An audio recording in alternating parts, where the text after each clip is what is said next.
Hi, thanks for joining us on Real Estate Insiders TV. I'm Danny Poulos with the elite lending team at Femby. Our guest now is Doreen Nystrom. She is the sales manager for Lang Realty, both in Jupiter and Palm Beach Gardens. And she's going to be talking about some of the common mistakes that sellers make in this market.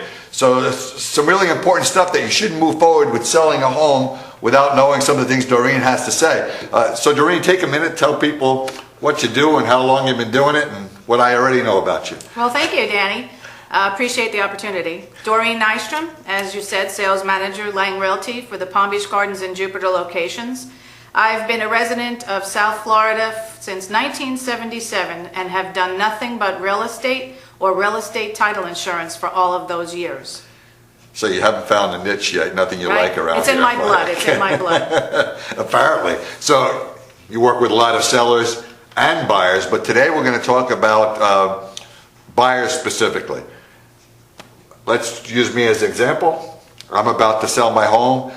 We always talk about first-time home buyers. I don't think we talk enough about first-time home sellers that aren't familiar with how the process works, because people are always trying to teach you how to buy a house. So let's teach people how to sell a house.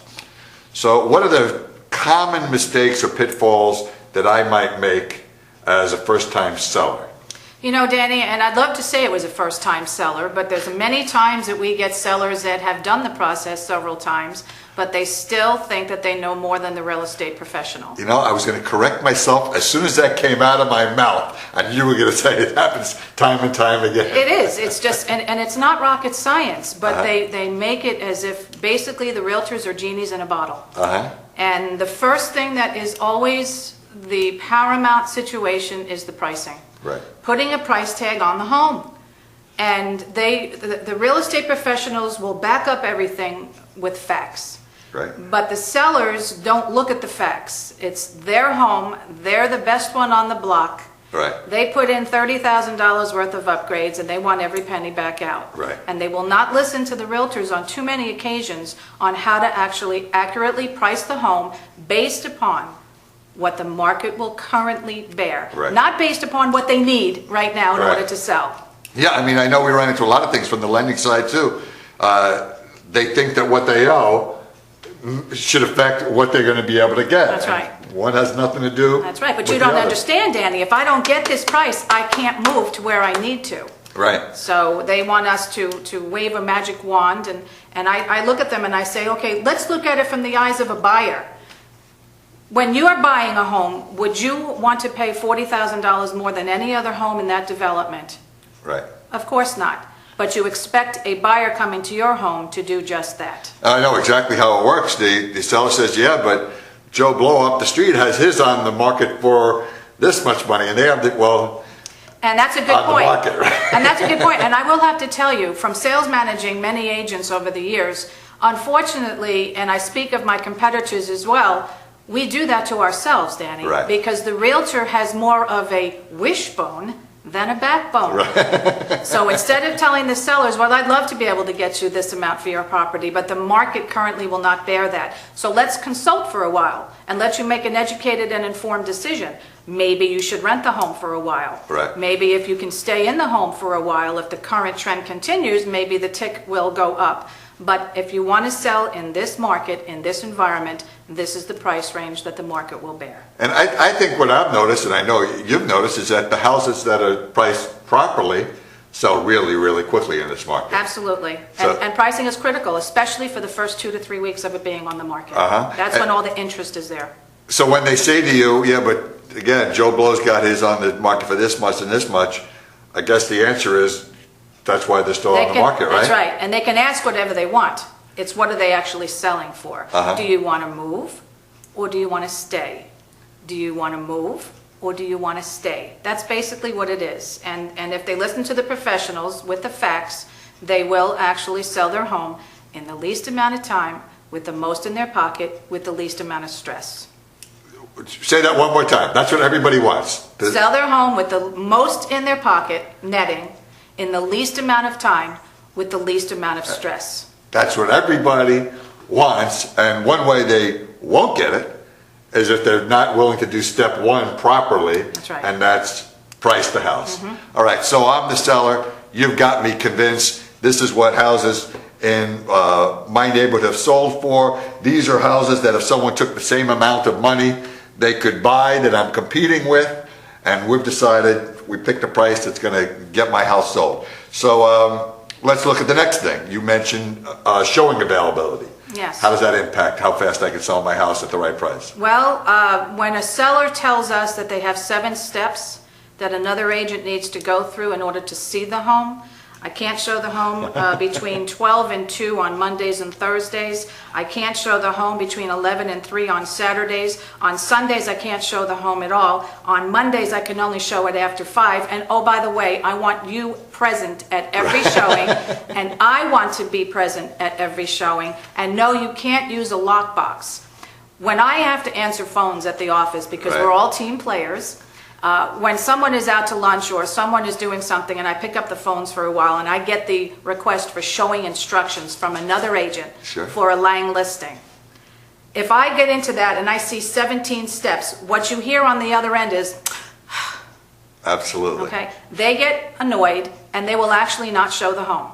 So then I go to the listing agent and say, we need to talk. Right. Okay, we need to maybe have a real estate intervention with the seller to actually let them know that you need to make it available so people can actually cross the threshold with ease to be able to possibly make an offer. I mean, I can tell just by the way you explain it that people really have to think of it as a competition. If here's the house you have at this price, and there's going to be other ones, similar houses at that price, and if you're the one that's hard to show, well, you're in the back of the line. Exactly the other three right. are going to get That's so right. fresh. You'll end up being that dented can left on the That's shelf right. because you're so hard Exactly. to And get that to. is where the realtor has to have a backbone and not a wishbone. They need to be able to tell the sellers, if you want to sell for the highest price in the least amount of time with the least amount of stress, we actually have to get them through the threshold. Right. Okay, so I'm willing to let you show it anytime you want, and you can put a lockbox on it. Let's talk about what I can do to the home to make it more attractive and maybe put it ahead of the competition. Well, you know, beauty is in the eye of the beholder, and a lot of sellers think that their home is beautiful, and it just might be to them, but to a buyer coming in, as you said, we're in competition with other homes, and when you put that home on the market, you now become a commodity. So how can we actually make it most attractive? And it doesn't even have to be professional staging or even amateur staging. Listen to the agent about what to do, but absolutely, first of all, curb appeal. There's too many times when I used to show properties, Danny, when a buyer would drive up with me in the front and we would look at it and they'd say, no, I don't think so. Without even walking in the door. That's right. It might be absolutely beautiful inside, but if they have that perception that if it's lousy outside, it's lousy inside. What do you have else to show me today? So curb appeal is very important, but when you get into the home, less clutter. Remove as many of the pictures and the little ottomans and the little tables. Right. You're going to be moving anyway. So start packing. Get all of the little tchotchkes everywhere off. The collection of 400 different birds that you like to collect. Right. Start putting them away. The buyer wants to be able to visualize themselves in that home, and when it's cluttered and dark and damp, they just want to get in and out. Right. And that is not a good sign. And I mean, it really is a hard thing. I've heard stagers even talk about it for someone to visualize how they fit into a house, how their stuff fits. So if somebody else's stuff is everywhere, I would expect it's next to impossible to have the visualization. Listen, that's the big threshold. Imagine you in this house, right? I mean, then you can start to talk about price and everything else, but first someone's got to imagine themselves living there. That's right. And what we try and tell the sellers is remove the emotion. Please remove the emotion. Let's take a walk around the home and let's take a pad and we're going to walk through and tell you what we feel from the professional's eyes, what will appeal to the masses, not to just that one buyer out there that you would like to find that likes the zebra striping and the zebra rugs, and we want to appeal to the masses. You'd be surprised what we see, Danny.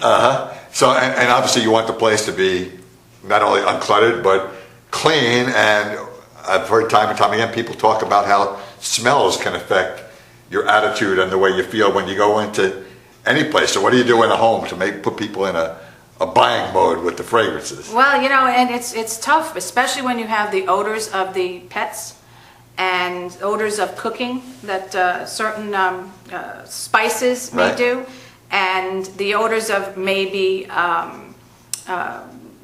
just the overall dankness of a home. People will just walk in and cigarette smoke. Oh my goodness. When a buyer walks in, especially if they're not a smoker and it smells of cigarette smoke, they They're know out. automatically, done, I'm out. It's way too Really? much for me to have to take care of. So that's when we have to tell the seller. And you know, the old adage is, if you really want to get the truth, take a 2-year-old or to a 5-year-old child and bring them into your house and say, do you smell anything? Right. They'll tell you. So in that respect, we have to explain to the sellers, please remove the emotion. If you truly want to go from listed to sold in the least amount of time, we need to address the odors. Right. So, I mean, it sounds so simple. Price it right and then do the things that will put you ahead of the similar properties that are available also at the right price.